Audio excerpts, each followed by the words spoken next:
warahmatullahi wabarakatuh. Halo teman-teman, welcome to my YouTube channel. Kembali lagi dengan saya Rosalia dengan NPM A1E021006 dari Prodi Pendidikan Fisika Universitas Bengkulu. Nah, teman-teman, kali ini kita akan membahas kembali materi tentang mata kuliah pengelolaan pendidikan dengan dosen pengampu Bapak Dr. Muhammad Kristiawan, MPD. Nah, kira-kira menurut teman-teman materi kali ini apa ya? Nah, pada kali ini kita akan membahas tentang manajemen pendidik dan peserta didik. Nah, tanpa nunggu lama-lama nih teman-teman, langsung saja masuk yang pertama, yaitu ada manajemen pendidik. Menurut teman-teman, manajemen pendidik itu apa ya? Apa sih yang dimaksud dengan manajemen pendidik itu?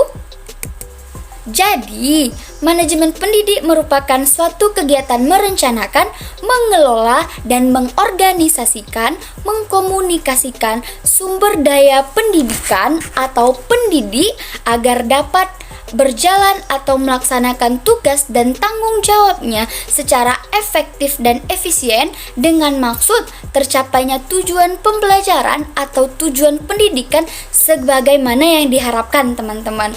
Nah, itulah tadi pengertian dari manajemen pendidik. Selanjutnya ada tugas, kewajiban, dan hak pendidik.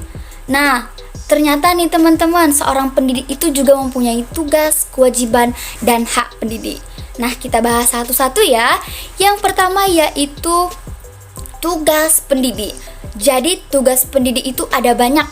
Yang pertama, ada tugas guru sebagai profesi, tugas guru di bidang kemanusiaan, tugas guru di bidang kemasyarakatan, dan lain sebagainya, teman-teman.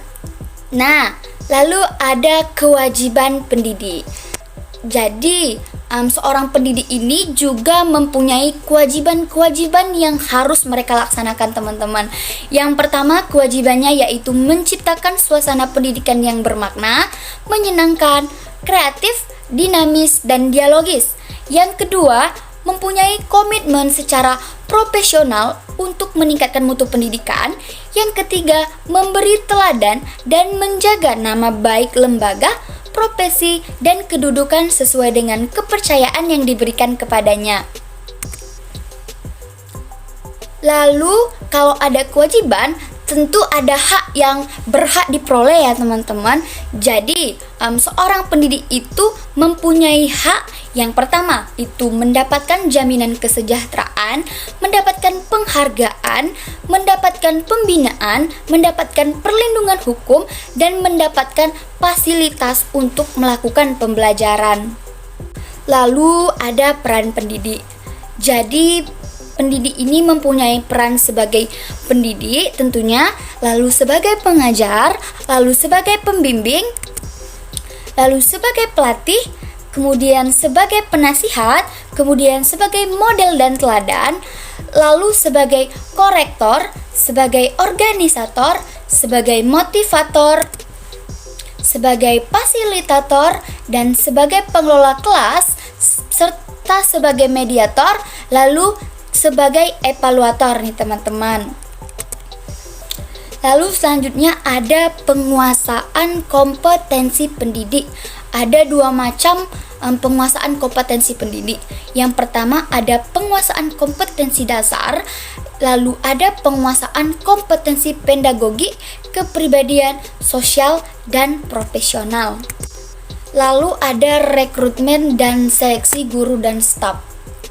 Nah, untuk menjadi guru atau staf itu tentu saja mempunyai seleksi untuk dapat mendapatkan guru yang baik dan yang efektif. Yang pertama dilakukannya kriteria dasar seleksi, lalu ada cara dan metode seleksi, dan yang terakhir ada tujuan dari rekrutmen guru tersebut apa. Nah, itu tadi tentang manajemen pendidik. Nah, di mana ada pendidik, pasti ada peserta didik ya teman-teman. Jadi, kita akan membahas juga tentang manajemen peserta didik. Nah, pengertian peserta didik dapat dilihat pada layar, yaitu adalah suatu layanan yang memusatkan perhatian pada pengaturan, pengawasan, dan layanan siswa di kelas dan di luar kelas, seperti pengenalan, pendaftaran, layanan individu seperti pengembangan keseluruhan kemampuan, minat, kebutuhan, sampai ia matang di sekolah tersebut. Lalu ada langkah-langkah perencanaan peserta didik. Yang pertama langkahnya itu forecasting, lalu objectives, polisi, program, prosedur, schedule, dan evaluasi. Lalu kemudian kita akan membahas tentang kebijakan penerimaan peserta baru.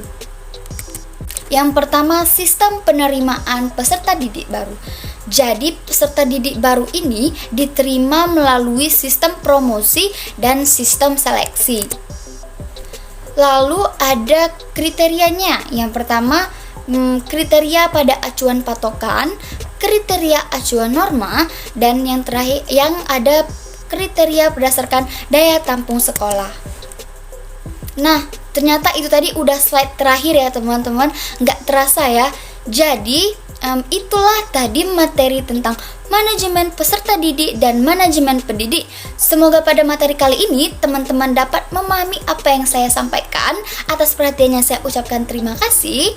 Semoga selalu dalam keadaan sehat. Jangan lupa komen, like, dan subscribe.